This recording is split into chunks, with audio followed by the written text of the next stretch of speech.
The Executive Mayor of Johannesburg, Dr. Mpho Phalatse, will be announcing the City of Johannesburg Mayoral Committee at 11 this morning. Political parties having been involved in talks to appoint the long-awaited positions, with some parties expressing grievances. Well, one of those parties is the Patriotic Alliance, which pulled out of the talks yesterday. Let's get some clarity now from the president of the Patriotic Alliance, Gayton, McKenzie. Mr. McKenzie, hopefully you are on a better line. Make us understand exactly what the situation is in the city of Johannesburg. On the one hand, there are suggestions that these talks have now collapsed as a result of your pulling out of the talks. At the same time, we're hearing today that Dr. Mpho Phalatse, the mayor, is going to be announcing her mayoral committee. Which is it? Well, it's both. Both is true. I think, let's start. John Steiner is in the leader of the DA. It said 2 weeks ago, that they can't form a government without the IFP and the Patriotic Alliance, which was spot on. He said it himself. And then they came to see us. We had meetings with them. We met, 2 or 4 times.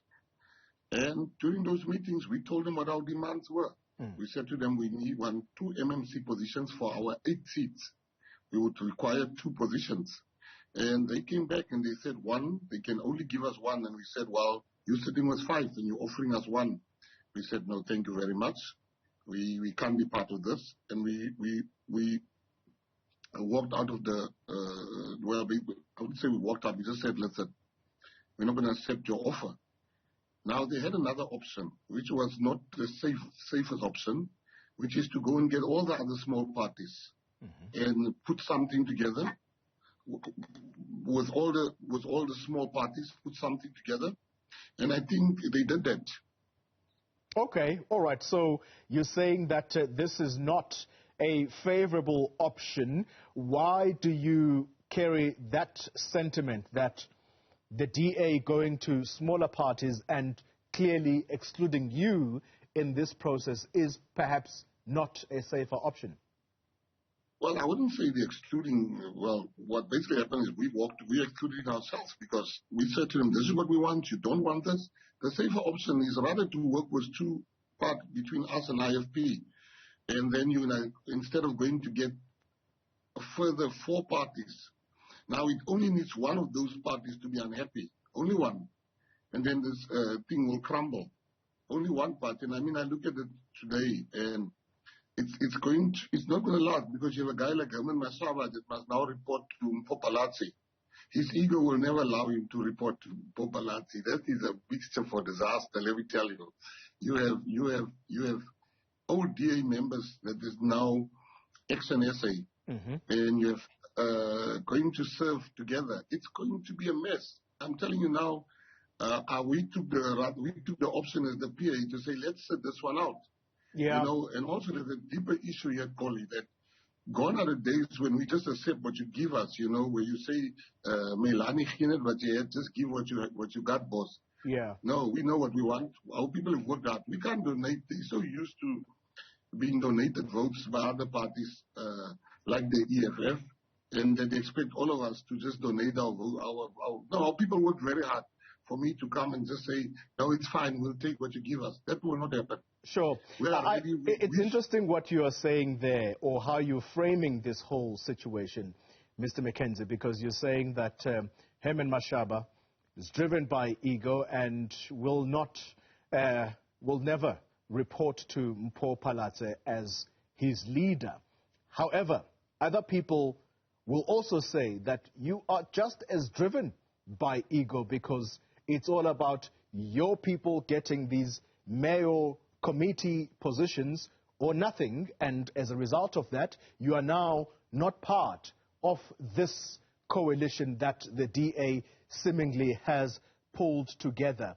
Who is driven more by ego here? Is it Herman Mashaba or yourself? Because Mashaba has been on record that all that he is driven by is to see the ANC out of the driving seat and the people being at the center of the delivery of services. That's what he has said is his major concern. And if he's happy to comply with that, that the people of Johannesburg are going to be getting services, less ego, who is driven by ego between you and him?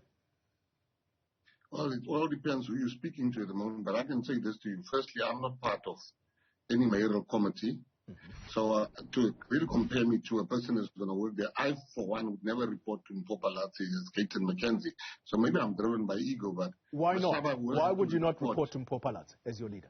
Because it's not nothing to do with Mpho Phalatse. It's all got to do with politics. I'm a president of the party, hence I'm not involved in the admin side of politics. Number one. Number two, the issue is that what Mashaba said, he says he would not work with the ANC. That's fine. That's his politics. We don't care who we work with. We care for the fact that our people get jobs, that our people get opportunities. But for people to expect us to just accept what the DA is putting on the table, we can never do that. They've already been donated most of this power. They said it themselves. Mr. McKenzie, look, let's put it this way. I accept that you will never report to Mpho Phalatse because you are a leader of the Patriotic Alliance. I accept that, but it means that whoever that you have put in the various positions that you so desperately want from the city of Johannesburg, those would be the people that report to Mpho Phalatse. I imagine Herman Mashaba as well will not necessarily report to Mpho Phalatse. Those talks will take place at the level of the national leadership of these various parties. Again, I put it to you that you are the one who is driven by, let's call it for what it is, which some people actually characterize it, and that is that you are driven more by financial gain here. If we look at the positions you are demanding, for example, housing and economic development, why the choice of those two portfolios that you said you wanted your people in? All right, let me start first to say that when you talk about Mashaba and myself, Mashaba is going to serve in this, he's going to serve in this mayoral committee, which means he has to report to Mpho Phalatse. Okay. Now that's where you get it wrong. It's not going to report to Helen Zeller. My issue was not at negotiation level. It was at the level of him serving under her, which will happen. He apparently is going to be the MMC of infrastructure. Now he'll have to report to her, number one. Number two, you see, maybe we have a different understanding of power. When you say financial gain, let me tell you why I chose those departments. Those are service directorates.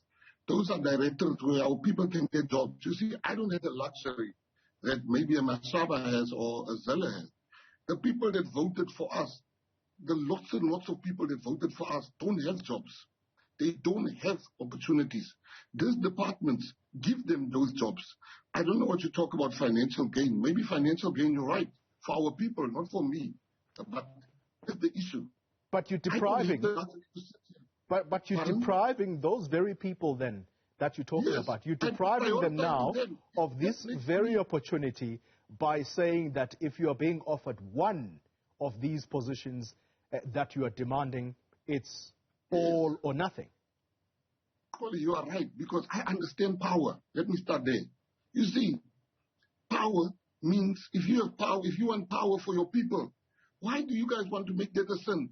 I want the people, particularly the colored people, to have jobs, to have opportunities, to have, the companies must also be in consideration for the many, many opportunities there. So why not compromise? Wrong with that? Because, pardon? So why not compromise? We have compromised already.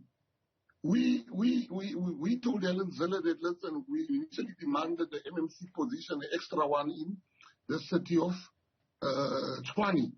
And I said to her, our fallback position as a compromise is that my question to you maybe would be, or to anybody listening is, why is it that you don't call the DA power hungry? Because why is it they don't want to release those positions? If those positions were so hopeless or that doesn't mean anything, why is it that they don't give it to us? Because they want the same thing that we want. They're just scared to name it. So I am most probably the only politician around in this coalition talks that has spoken openly of the fact that we need power to create jobs. I'm not there for ambience. I'm not there for ambience. I'm there to give our people jobs. What jobs will I give our people when it comes to sports, director? I want housing so our people can build houses, so we can also get houses, because you must understand, I serve a constituency, like the ANC's got a predominantly black constituency. I got a predominantly colored constituency. And that constituency has never had an RPP house built. Those constituency CVs get thrown in the bin. That constituency CVs don't get NASFAS according to the numbers. Now you want me to come and sit here and say I am unashamed about the fact that we want power to give them houses, power to give them jobs. And if that makes me an egomaniac, I carry that title with a smile. Gayton McKenzie, uncompromising. Thank you very much for your time. He's a leader of the Patriotic Alliance.